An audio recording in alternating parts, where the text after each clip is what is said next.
Well, right after my mother and dad got married, they were living at, mother was living at home and dad was living at home. And they hadn't told anyone they'd got married. And finally, Grandma Maggie said, Alfred, are you married? And he said, yeah. And she said, well, you go bring that woman home with you. So he went down and got mother and took her to Grandma's. But before they left Grandma Clayson's, Grandpa Clayson had a sister, Aunt Beth Ashby, that lived in Missoula, Montana. And Dad didn't have a job, and it was the Depression, and they were dirt poor, and that's why they were living separate. And so Aunt Beth Ashby's husband said, if you want to come to Missoula, Montana, you can work on the ranch, and I'll pay you $10 a month and room and board. And you can bring your wife. So they went to Missoula, Montana. So that is where I was born, in Missoula, Montana, on Dr. McCullough's ranch in Cahoot Gulch. And my dad and Ray and I and Colleen rode up there. It's beautiful. And so we were there till I was about 8 months old, 6 or 8 months old. And then my grandmother called Dad and said, Esbern wants to go to college. And that's Dad's younger brother. And my dad's father was dead. So if you'll come home and run the farm and help me support Esbern in college, you and Lola can eventually buy the farm and inherit it. So my mother and dad came home from Missoula. And the story they tell is, while I was a baby in Missoula, the wood ticks were just awful. So Mother had put cans of linseed oil on the legs of the crib, so when the ticks came up in the crib, they'd fall into the oil and wouldn't get into her baby. So she was really glad to leave Missoula because there were just lots and lots of ticks. But she got really frightened because she got on the train. She'd never been on a train before. Got on the train, and the conductor was a black man. And I guess I was a cute baby, and he just kept coming over and making a fuss, and she was never so glad to get off the train as she was to get me away from that black man. She was afraid to death that I was going to inherit some black from him or something. I get anyway, because they just didn't see any black people in the farm down in Lakeshore. So anyway, that's where I was born. I was born in Spanish Fork, Utah, on about 6th North and about a half a block east of Main Street, in a little one-room log cabin in August of 1935. And my recollection from there is that my mother and father, because Dad was working construction, we moved very regularly. And I can remember living in Provo, a place in Salt Lake, and then back to Provo. And then we moved to Oregon after the Deer Creek Dam was finished. My dad worked on that from in 1939. And then the contractor that built the Deer Creek Dam moved to Cottage Grove, Oregon is where we moved, because he was building a dam there. And I started my school in Oregon. And then we came back to Spanish Fork and moved into the home that we stayed in after that. So then I lived with my grandma in Foster and Esbern, and lived there till I was about 3. And I was spoiled rotten, I know I was. They just loved me to death and spoiled me. And then Mother and Dad moved down by the Lakeshore store in a little tiny house. And we lived there. I can kind of barely remember moving from there to where their house is in Lakeshore. And we just had to walk through the field to move to a little house. And the little house we moved to was it had a kitchen and a front room and a bedroom. Just little tiny, not quite 4 rooms, but... So that's what we moved into. And we lived in that with no bathroom and no running water until I was 10. And Ainley and Cleo were both born then. And my dad was getting really nervous because he didn't have any sons. And I remember when Glenn was born, just before Glenn was born, they added on 3 bedrooms and a utility room and a bathroom. God, that was nice. I didn't have to go outside to the bathroom anymore. And that's where I grew up in Lakeshore, in this little house just around the corner from the church. I had a really good childhood. I I was my dad's number one boy. I worked on the farm. I didn't do girly things much. I tromped hay and thinned beets and rode horses, and I loved it. It was free. When I was a young kid, I loved boxing. And we had a great big old radio that my dad would bring out on the front porch. And all the neighbors would come over and we'd listen to the Friday night fights every Friday night. That was something that and Dad's neighbors, all the men in the neighborhood used to come over and listen to the Friday. That was a kind of a highlight of my childhood, that kind of a thing. That's really pretty simple as far as what goes on today, but that's the way we lived in those days. I can remember also we got our first black and white TV when I was just a young kid in the late 40s, early 50s. And and it was wonderful to be able to actually see a picture on the screen in your house. It was fantastic. And then the other thing I remember being a young kid was worrying about my father being drafted during the Second World War, because he was at the age where he could have been drafted and taken to war. But because he was working on a project called, for the Defense Plant Corporation, building Geneva Steel, it was a defense thing, and he was in an industry that was kind of exempted the guys building that, because that was war related, what they were doing over there. The reason they built Geneva Steel where they did, it was the only inland steel mill in the United States, and they figured being so far away from the coast, the Japanese wouldn't be able to bomb it and get that far inland to bomb it. And that was one of the reasons they built it here in Orem. During the war, at nighttime, we would, because we had Geneva Steel close by, and they were afraid they might bomb it. So everyone, when the lights came on in the house, we pulled down the blinds so they couldn't see all the communities from the air. And every day, my mother just knew my dad was going to get drafted. It was like we dreaded to see the mailman come down the road. It was just scary. But he never did, because he was a farmer and they needed to have farmers for food.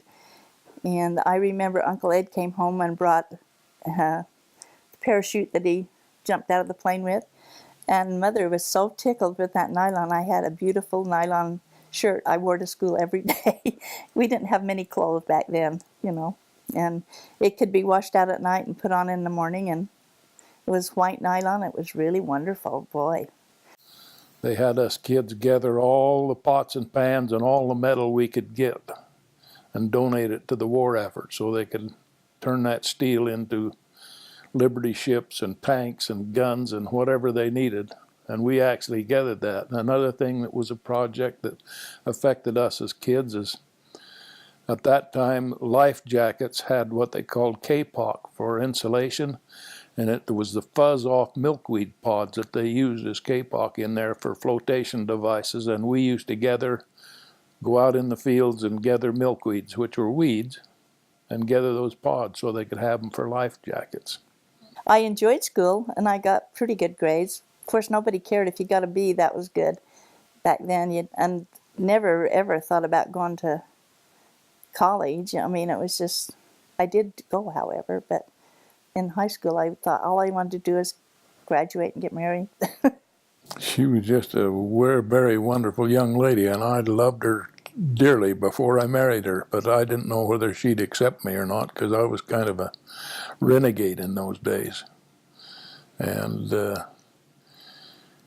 her uncles, who I had uncles and cousins that I had grown up with, we were all kind of renegades, but that's the reason I really got to know her well, is because I would spend time at their place, and because they were her relatives, she would show up there. I went with him once in high school.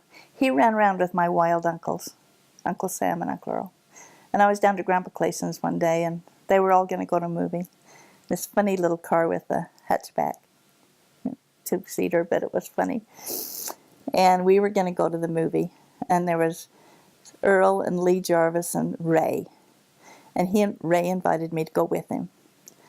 And They went to a drive-in movie. And at that time, Lee Jarvis had been dating Joan Hanson, and they were planning to get married. And Earl was dating this Beulah Webb, who was a rodeo queen from Springville. Beulah Ray Webb was her name. And then there was Ray and I'd never been with Ray before. And those four were in the front seat, and they decided to switch dates. And they were just kissing and mugging up with those other boys. I did not think that was very funny. I did not enjoy that date at all, and I don't really like Ray. You know, I was a goody two-shoe Mormon girl. I did not go out for that kind of stuff, and I think he was a little embarrassed too. In those days, when you came out of high school, you knew your mother and father had sacrificed so much for you, and you had to get out on your own. We were taught to work real early in our lives, and so I had been working and paying for all my spending money and my clothes and things like that ever since I was about 12 or 13 years old. And so it was one of those things you wanted to do, was get out from under not only your folks having to feed you and take care of you, but you wanted to get out on your own. You wanted to be independent. I worked at the cannery to earn money to go to college. I decided I was going to go to college. First, I thought I wanted to be a hairdresser, and my dad said, "You don't want to wash women's dirty heads." And that didn't sound very appealing to me either, so I didn't. But I had an opportunity my neighbor's son my best friend's brother was going to college. And so we could ride over to BYU with him. So we all went to work at the cannery and earned enough money to pay tuition to go to BYU for a while. And we signed up for BYU and went to, back then it was quarters. We went in the fall quarter. And we had a good time. And I met some good boys. I dated some ROTC guys, and it was fun. But then I ran out of money. And my dad didn't have money to put me in college, and I wouldn't ask him for it. And so I was working at a restaurant, and my friend had gone to California. Joan, you've heard me talk about her. She was from Salem, and we just kind of were soulmates. And she called me one day and said, "Why don't you come to California? I've got a job for you." Well, that sounded pretty fun to me. I had been to California, but I went to California with my cousin when he was in the Army, but when I was a junior in high school, but I had never thought of going on my own to anything. And, I asked Mom and Dad, and they said, "Well, yeah, you can go." I can't imagine that they'd let me go, but I thought they'd be worried, but I guess they were glad to get one more mouth out of the house. I don't know. So I went to California, and she had a job for an attorney who was an LDS man, wanted a Mormon girl. Well, I had taken 1 year of type. 1 year, and you don't learn very much in 1 year. And no shorthand. I had no secretary skills at all. And I said, "Well, Joan, I'm not a secretary. I know nothing." And she said, "Well, he will train you." And the girl that works for him now said she'll stay on for 6 months and train you. So I said, "Okay." I had some money because I'd been working as a waitress at Ideal. And I went down there and went to work for this attorney. Well, the girl that was supposed to train me left. Amber. It isn't like today you watch shows on TV and learn legal terms. I didn't know what a subpoena was. I didn't know. That legal jargon was just beyond me. Oh. And this attorney, he would just leave a dictaphone with a ton of instructions for me. I didn't even know what he was talking about. It was the most horrible experience of my life. And there was nobody to ask. I mean, he would come, his wife would come at night and dictate a whole big bunch of stuff. "Beverly, do this and this and this." And he would not be there during the day. And, I thought I was going to have a nervous breakdown. Finally, we came to terms, and I left there. I couldn't do it. There was no way to train me, and I was not smart enough to do it on my own. And the lady that we were staying with was a friend from Joan's family, and she had a friend that worked at Hartford Insurance, and so she got me a job there. And I stayed there for a year. And I loved the job, and I did well. It was a file clerk, and I got along just fine with that. But I'll tell you, every time I watch the law show on TV and you hear them talk about subpoenas and all this stuff, this legal jargon, I think, oh, if I'd have just seen one or two of those shows, I could have survived that law office. But yeah, no, I didn't do good. But we had a really good time down there, and I just learned that I could. I was always really shy in high school, and I didn't think I could do anything. And I learned that I could down there, and that I wasn't really ugly. I always thought I was ugly too, so I found out that, I wasn't the most beautiful girl on town, but I was not ugliest one in town either.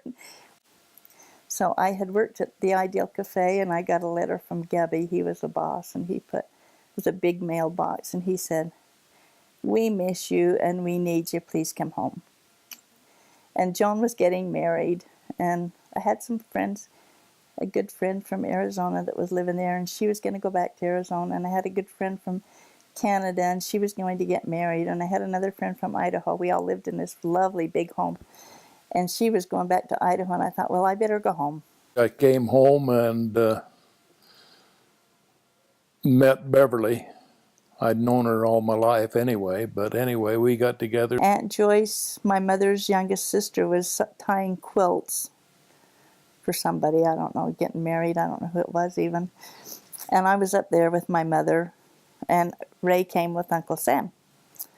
And he was just on leave from the Army. And he visited, and it was kind of cute. He was always good looking. And he asked me to go home with him, and I walked out the door, and my Grandpa Clayson called me Sarah Pera all my life. He said, "Sarah Pera, you'll marry that guy." And I looked at him, I said, "I will not."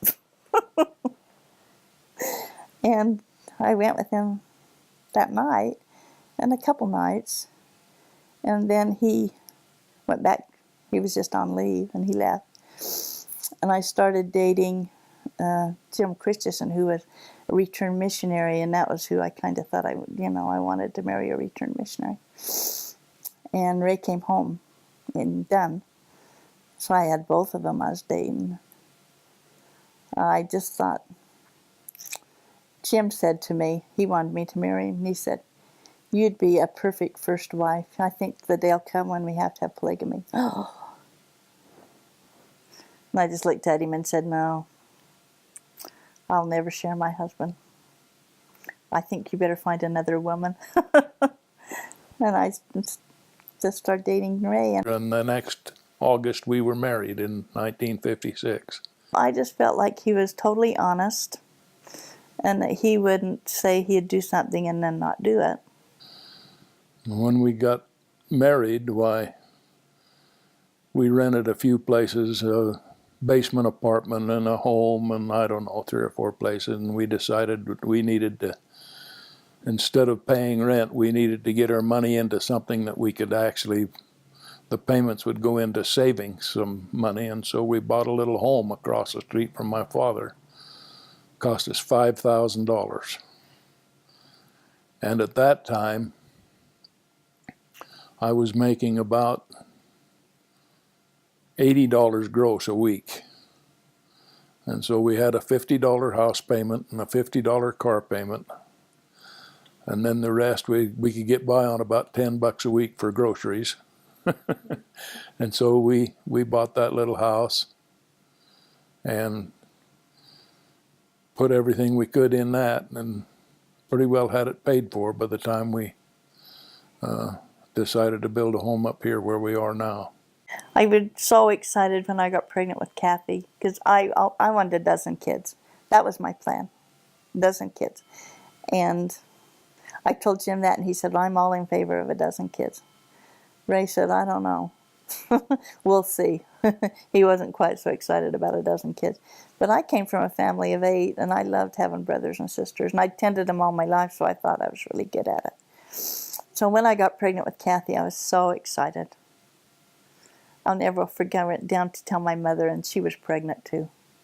I thought, oh no, I didn't want her to be pregnant too, but she was. And I was due in the end of July, supposedly, and Mother was due the middle of August. So I thought, oh, I'll get my baby first. That didn't work. Kathy didn't come until August 25th. I thought I'd never have that baby, but she was sure cute when she got here. I remember one of the terrible things that happened to Kathy is that she had chicken pox when she was a young girl. And the aftermath of the chicken pox is that she went into, she got, I can't remember the name of the disease, but anyway, she went into a coma here in the house, and we rushed her to the hospital, and the doctor told us that if she survived the night, she could wake up a vegetable. It was a high fever type disease that she had, and we were terrified, and we stayed over there all night and into the next day, and it just drove me crazy, and I decided I've got to get out of here. So I left Beverly there and I went to work because I didn't want to miss work either. And when I got back to the hospital, that kid was awake and standing in her crib. So that was the biggest relief I ever felt about her. She was just fine after that. We didn't plan on having another baby really quick, but I got pregnant with Mike right away. So they were just 14 months apart. And I never will forget, I said to Mom, Mother would stop in my house lots of times when she'd go to town from Lakeshore. And one day she started to cry. She was sitting at my kitchen table. I went in to throw up in the toilet. When I came out, she was crying, and I said, "What's the matter, Mother?" She says, "I'm pregnant too." And so she had her last two the same time I had mine. Kathy and Laurie were 10 days apart, and Lloyd and Mike were 8 days apart. So my mother couldn't help me when I had my babies because she had her hands full. But, you know, when they were little, Lloyd and Mike were really good friends. They played well together. Mike was a terrible tease. And he knew he could get to his sister's goat. She had to have everything just right, and he'd tease her. And so if he wanted to get out of work, he just had to tease her and make her mad so she'd kick him out of where they were helping each other. Like doing the dishes. He'd get in and tease her until she'd say, "Oh, get out of here. You're driving me crazy." So that's what he'd do, is just keep her teased up. And then I could never get any more babies. I just never could get pregnant. And I just go to Dr. Ludlow. By then my Dr. Georges had died. And then Dr. Ludlow would say, "Why can't I get pregnant?" And he just said, "Well, I think you should just go home and enjoy the kid you got, because I don't know that you ever will." I had one, fake pregnancy, but it was not a baby. And then I'd just given up on it, and all of a sudden we got Kim, and we call her our sunshine. It was such a blessing to get her. And then, of course, when we had Kim, she was the tailgate, and she was the one that was the most spoiled. But anyway, we had good times with those kids. They were great to raise, and they always pleased us.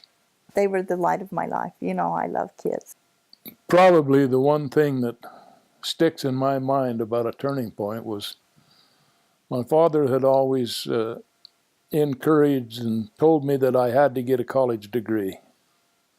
And so when I got out of the military, I came back and went to BYU, and I stayed over there until I was a second quarter junior.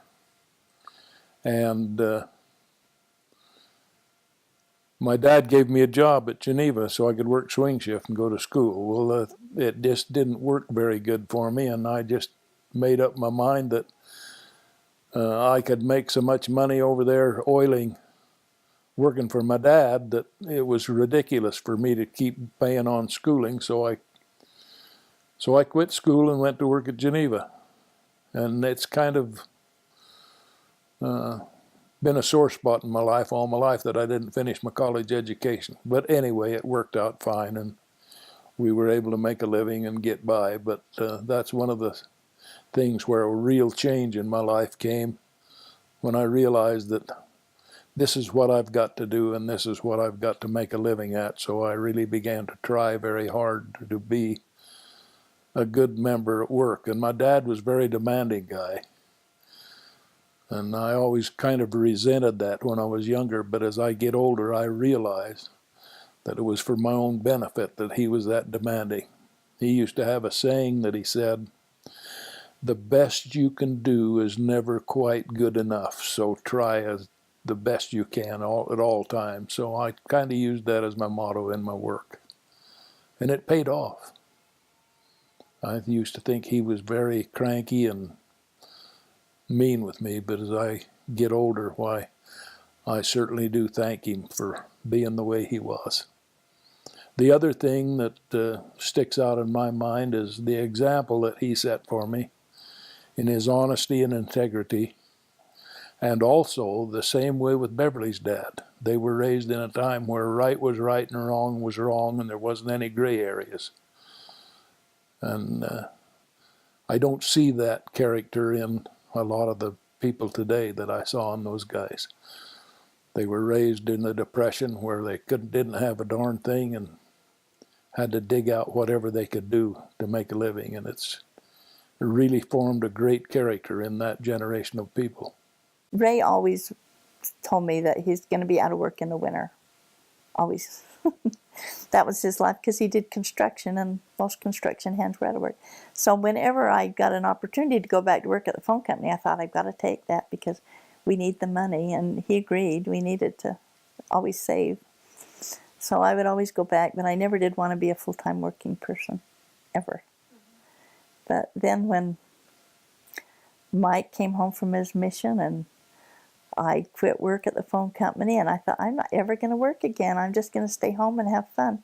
And then Mike got married and Kathy left and Tim got in high school, and I was home by myself. Ray went to Delta to work and I was home by myself. So one day I went down to Clothes Warehouse. I don't know if you remember that, where you could buy Fritzy blouses for $1.50. And this lady down there, I said, "Oh, do you have any job openings down here part-time?" She said, "Yeah, why don't you come at 11 to 1:30? Then everybody lunch hour."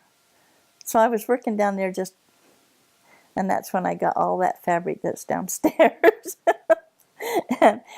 and while I was working there, these two really pretty ladies had come in every day on their lunch hour. And they had just really pretty makeup, and they just looked lovely. And one day I finally said, "Where do you kids work that you're always here?" They'd come in and buy these Fritzy blouses and that, and they always looked just beautiful. Classy, professional women. And they said, "Oh, we work to Sunshine." And I said, "Where's Sunshine?" I didn't even know where it was in Spanish Fork. I didn't even know. I had never heard of it. And they said, "Oh, it's Nature Sunshine, the herb company down the north end of town." I said, "Oh."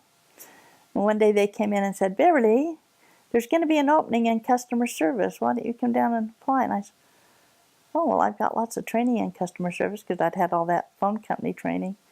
Okay. So I just went from working at Fritzy's at noon down there, and I just thought I'd fill out an application. And I went in and I said, "I hear you're having an opening in customer service." And the lady at the front desk said, "I haven't heard. We don't have any." And I said, "Oh, okay. I just heard that the girl was quitting." And just then the personnel guy walked by and said, Jean said to him, "Well, Jay, have we got an opening in customer service?" And he said, "Well, not that I know of." And I said, "Oh, I just heard that maybe she was quitting." So I said, "Just okay," because I really wasn't looking for a job. And he said, "Well, let her fill out an application anyway." So she handed me the application, and I filled it out and went home and was just in my grubbies cooking dinner, and I got a phone call and said, "Beverly, will you come down for an interview?" And I said, "Right now?" And they said, "Yeah, right now." I said, "Well, can I clean up?" "No, come right now." It was 5 o'clock. Ray was coming home from Delta for dinner, and I said, "Well, I'm just cooking dinner. I smell like fried onions." She said, "Come anyway because they want you. They want to interview." So I go down for the interview, and I have the interview with Mr. Hughes and Mr. Lee. And I said, "I'm sorry, I'm not cleaned up. She told me I had to come just like this." And they said, "It's okay. We told her to tell you that." So I take my interview. I come home. Ray just gets home just as the phone rings. And they said, "Can you come back down right now?" I said, "Are you serious right this minute?" "Yeah, just come right back." So I go back down. I don't think Ray was quite home yet. And I go back down, and they say, "You're hired." And I'm thinking, oh my gosh, how can this be? So Ray comes home, and I said, "I have a full-time job." He said, "Where?" And I said, "Down to this herb company." And he said, "Well, I didn't know you were looking for a job." And I said, "Neither did I." I couldn't imagine why I got that job so easy. And so I had put my old phone company boss as a reference. And that night I called Bonnie and I said, "What did you tell him about me?" She said, "Well," I said, "there isn't anything you can't do," because she had tried to get me to go into supervision. So I was hired as the supervisor of customer service. And that was the funnest job. I loved every single day. Traveled the world. Have wonderful, wonderful friends all over the United States.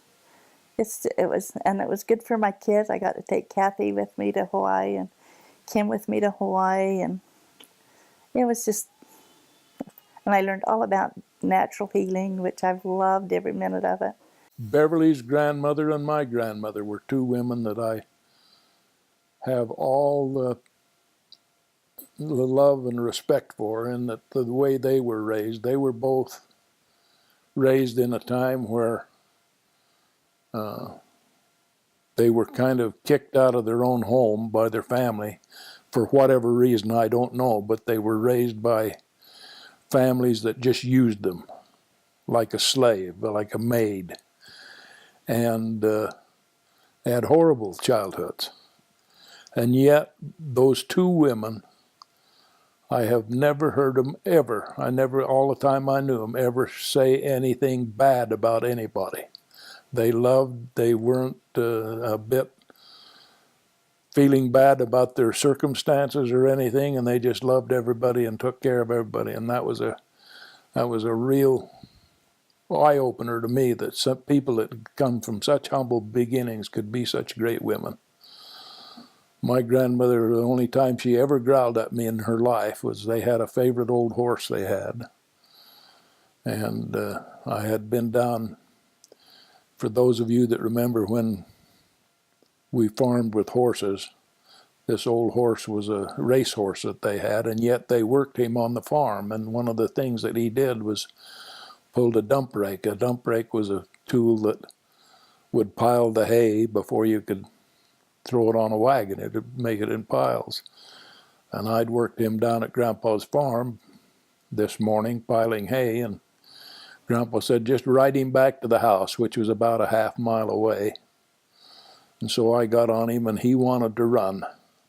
And he run all the way home, and Grandma met me at the lane coming in and says, "What are you doing running my old Billy? You know darn well you're not supposed to do that." And that's the biggest reproof I ever had from my grandmother.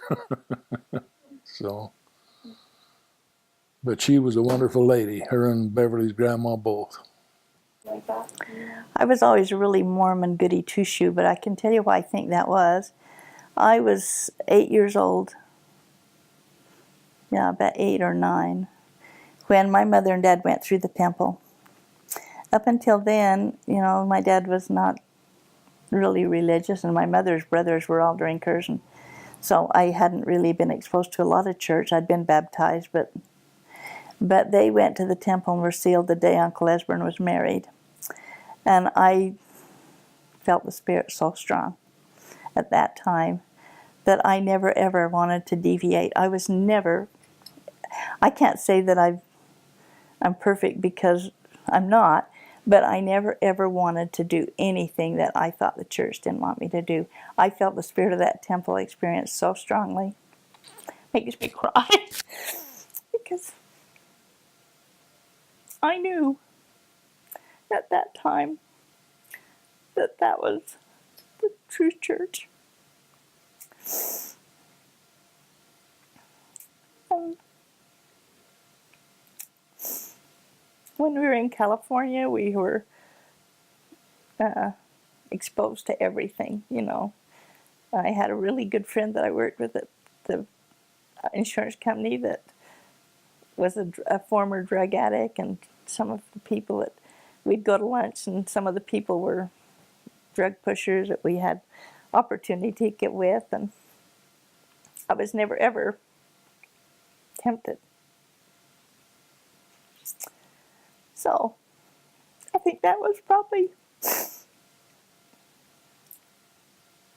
And then we had some experiences down there that could have really been terrible experience. One time we got picked up at 2:00 in the morning coming from one of the sailor boys' ship parties.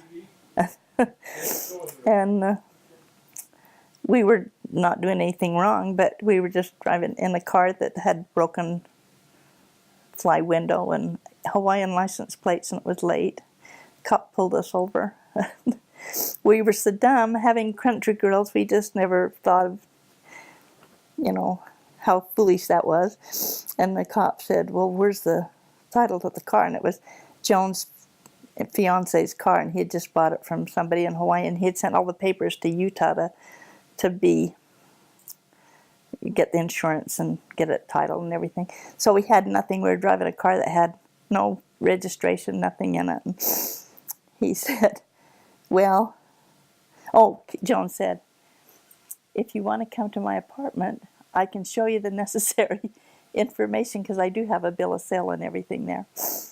And he looked at us and he said, there's no smoking or no drinking or no drug smell. And you're pretty wholesome dressed girls. You look really wholesome. You go home and don't you ever, ever again invite even a policeman to your door in the middle of the night.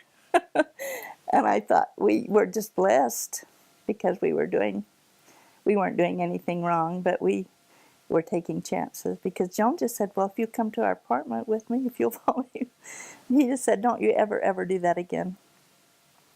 So I learned really at a young age that if you live the gospel and you do what you know that you should do, I don't say that I didn't make lots of mistakes, because I have, but as long as you're being obedient to the best of your ability, you're going to be blessed and protected. And I just have always tried really hard to do that. You need to be morally correct and above board in all your dealings, and open and frank with people you come in contact with. And make sure you don't succumb to all the nastiness in our political system that's going on today. And make sure you're appreciative of the land we live in and the freedoms we enjoy, because we are a very blessed country here. Today we went to church in Benjamin, and a lady said her talk was, I decided to talk on the things I've learned in life. And it was a cute talk, but she had 4 things that she thought was really good, and I think they're really good too. And if I can remember them, she said, always obey the rules. She talked about she'd left school when she was in 7th grade, and her mother knew right off. And she learned right then that you don't do those kind of things. You obey the rules. The second thing she said she learned was, I'm trying to remember exactly how it was. It was just cute. People are good. And if you love people and serve them, and she talked about how her mother-in-law always fed even the hobos and the tramps that come to the door. And we know about tramps and hobos, but you kids don't have. They would hitch on a train and go and come to your door and beg food. And she said her mother-in-law always said, if you have homemade bread and a bottle of jam on your table, you can always feed everybody and love them and send them on their way and treat them well. So always have that in your home, ready to help people out. And the next thing she said was, it's okay to let people help you when you're down. The hardest thing is it's real easy to give somebody some of your things that you have abundance of. But when you lose everything yourself and you have to take help from others, be gracious about it and thank the Lord, and know that people want to help you. And know that the church is true, the gospel's true. And that if you are faithful and do what you're supposed to do and say your prayers every day and rely upon the Lord for guidance, He will give it to you. Always, always, always. He is always there, and He's always willing to listen and He will always bless you. And the other lady talked about the temple, and she said, if you will just go to the temple with a prayer in your heart, seeking guidance, you will never ever lack for wisdom. And I just said amen to those talks because I thought that is just exactly how I feel about life. You can give and serve people and love them, and it will come back tenfold to your life.